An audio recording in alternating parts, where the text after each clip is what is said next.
Reverend Hayashi will now lead us in opening meditation and recitation of the members.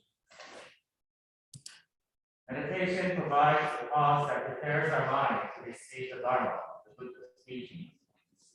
Please place your hands on your lap, lower your head slightly, and release tension for meditation.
Namo Amida Butsu. Namo Amida Butsu. Namo Amida Butsu.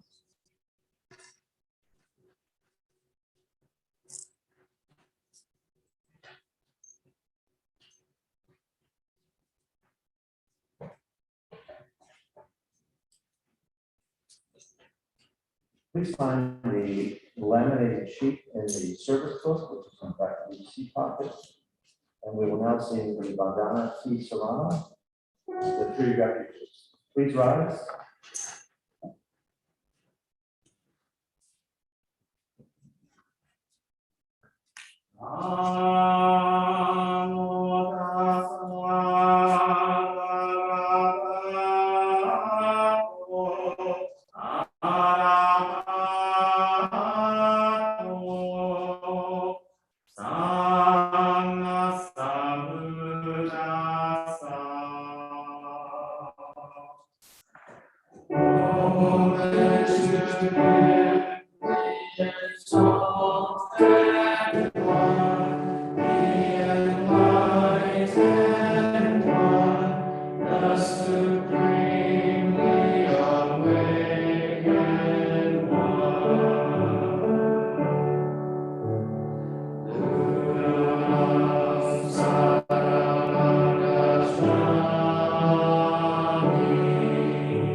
Please be seated.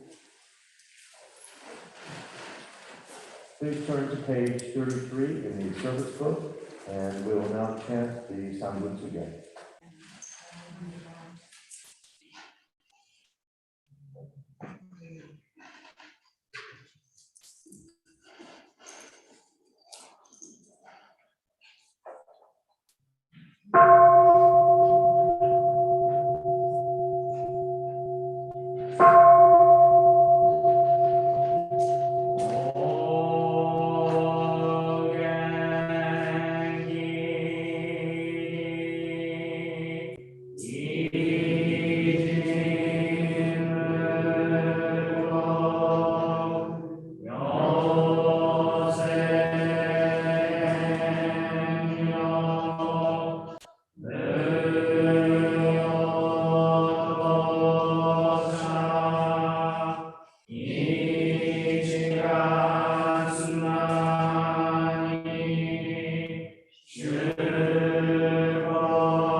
Namo Amida Butsu.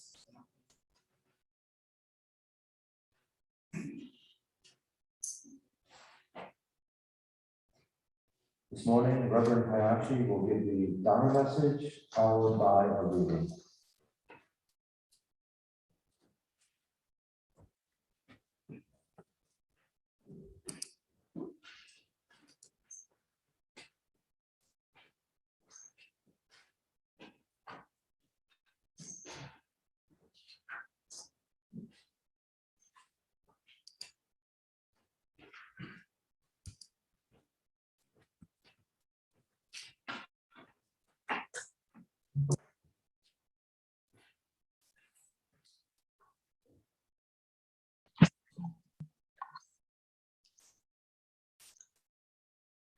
Namanda Butsu, Namanda Butsu, Namanda Butsu.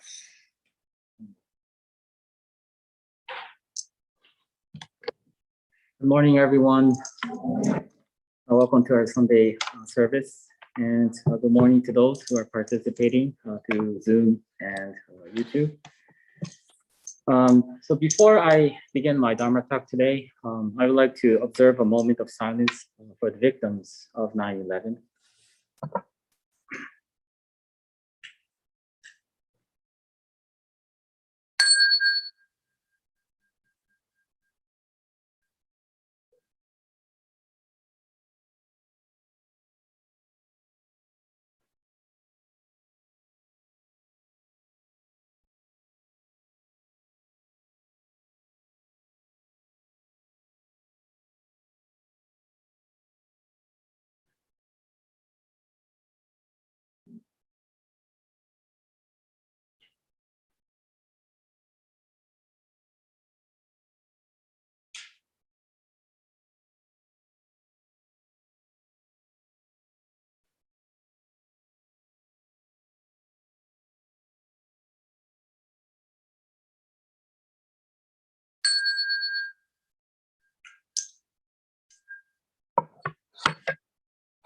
Will all please join me in Gassho. Namo Amida Butsu. Namo Amida Butsu. Namo Amida Butsu.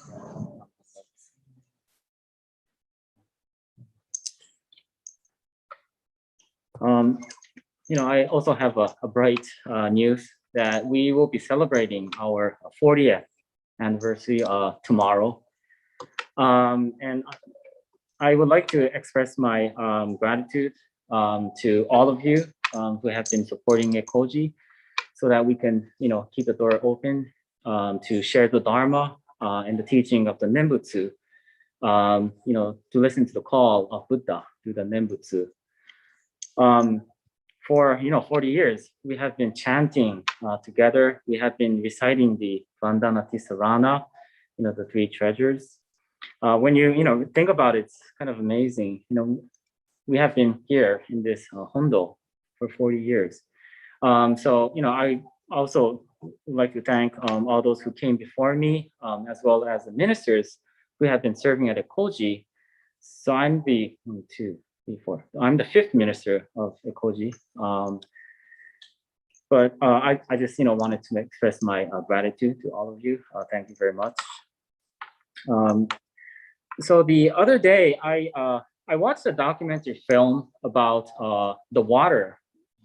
This is a different subject, but it's a documentary film about the water we use in our everyday lives. You may or may not be aware, but although most of the Earth's surface is covered by water, only about 1% of it is fresh water that is suitable for drinking and domestic consumption. Only 1%. Most of the remaining water is either salt water or it is frozen into the polar ice caps and glaciers. So water is actually very, very limited. As you know, I have I want to say a very, very energetic son, 3-year-old son. But what I realized while raising him is how hard I tend to be on him, on my son, and easy on myself. Of course, I don't want to think about myself in that way, that I'm easy on myself, but I do have to admit that I am so.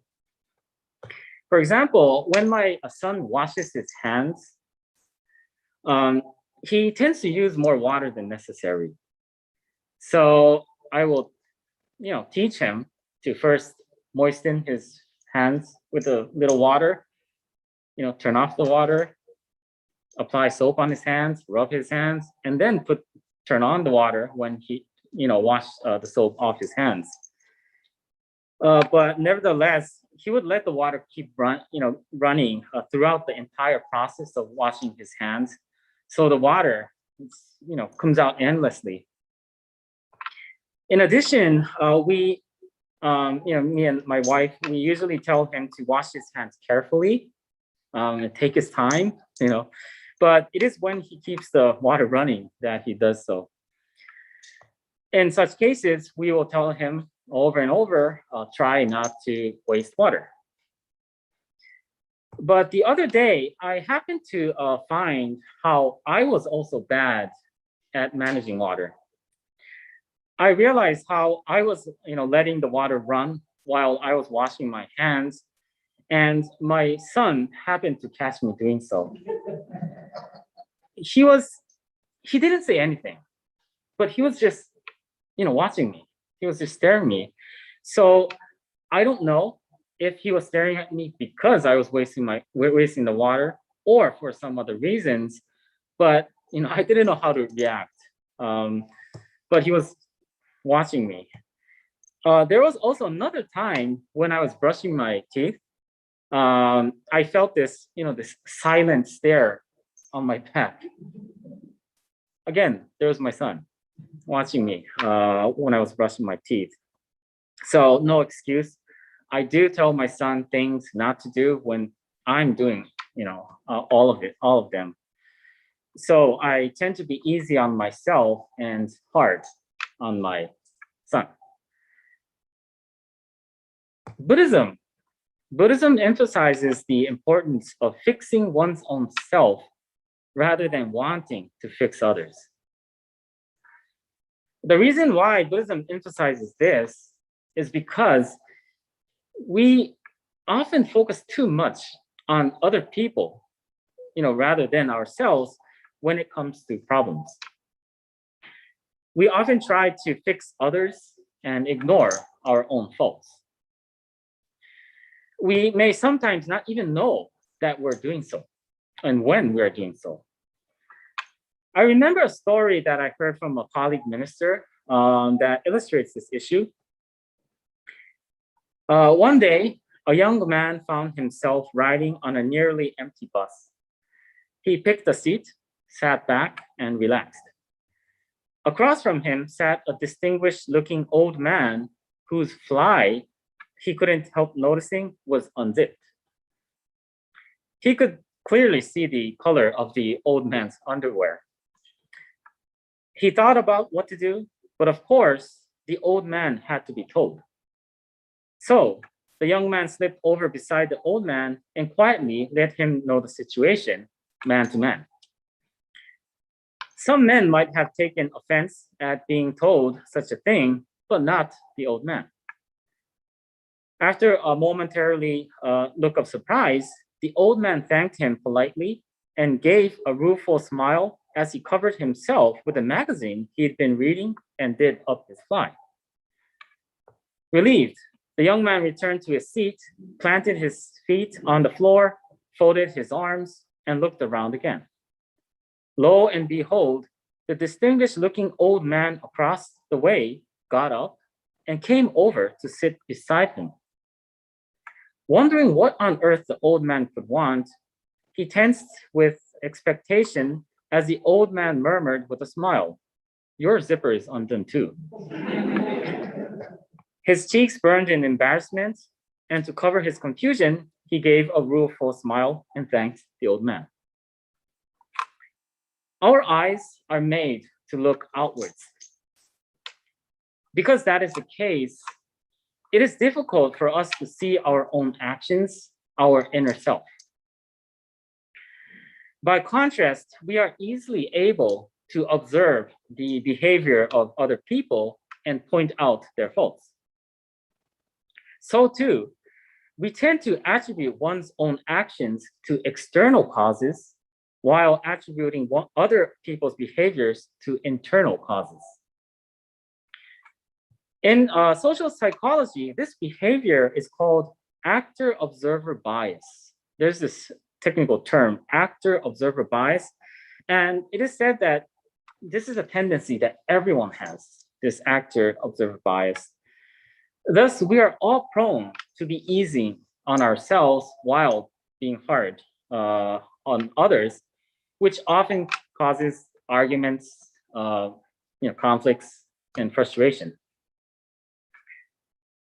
Because it is difficult for us to see into ourselves with our own eyes, Buddhism has been encouraging us to see ourselves through the Buddha's teachings. Thus, the Dharma is like a mirror for us. I remember one of my teachers once said, listening and learning the Buddha's teaching is like looking into a mirror. If you listen to the teaching objectively and try to understand only the content of the Buddha's teaching, then you are not actually listening. When you come to see more and more of your true nature, as you listen more and more to the teachings, then that is when you're really listening.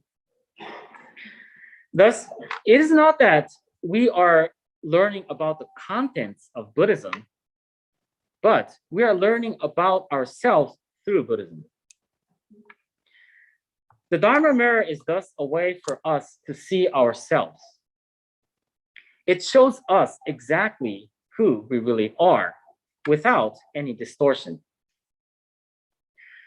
Paraphrasing Shantou, the Chinese great Pure Land master, it is when we discover our tendencies, our true self in the Dharma Mirror, true wisdom is cultivated within ourselves. Please join me, Vasho. By reciting the Nembutsu, Namo Amida Butsu, we are reminded what makes our individual lives even more meaningful, and we are also reminded the Dharma, the Buddha's teachings in times of need. Namo Amida Butsu. Namo Amida Butsu. Namo Amida Butsu. Namo Amida Butsu. I would like to do today's reading.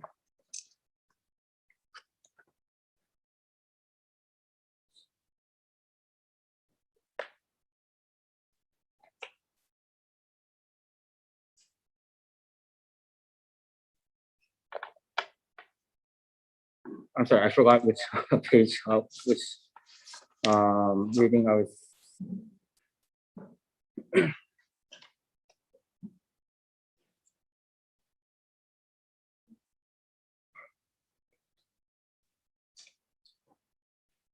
Okay.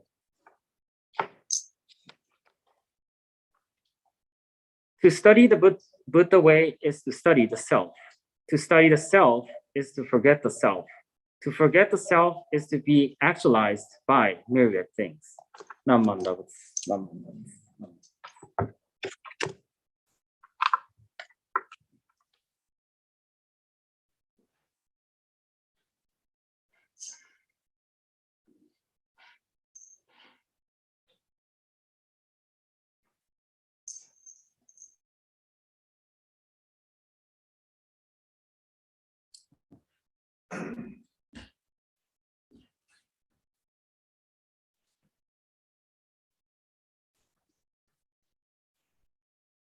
Thank you, Sensei. During this part of the service, we participate in the ritual of Kyoto, traditionally the burning of incense. However, due to the interim policies of the board and the influence of the COVID virus, incense burning is not being allowed as it would involve the handling of incense portions and would result in smoke. We invite you to come forward to the front table, offer Daisho, and which means putting your hands together. And should you wish, place any dana, which is our offering of gratitude to the Buddha, the Dharma, and the Sangha, in the bowl on the table. Please approach mindfully with safe distancing. Once finished, please return to your seats via the side aisles.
Sensei will now lead us in closing meditation and recitation of the number six.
Namo Amida Butsu. Namo Amida Butsu. Namo Amida Butsu. Namo Amida Butsu.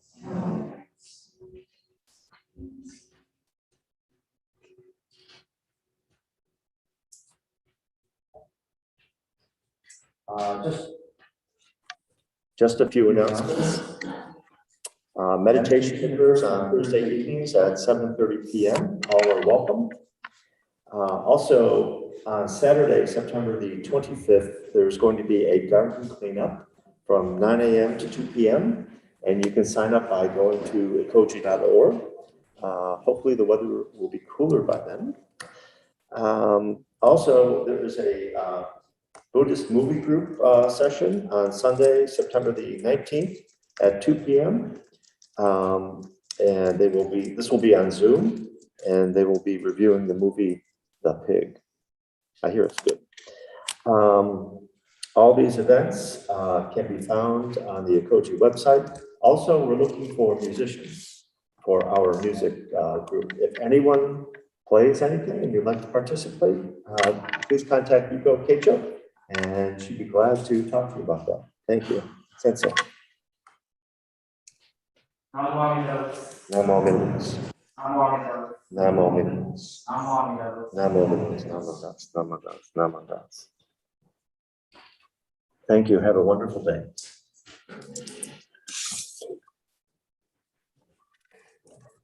Namo Amida Butsu. Namo Amida Butsu. Namo Amida Butsu. Namo Amida Butsu.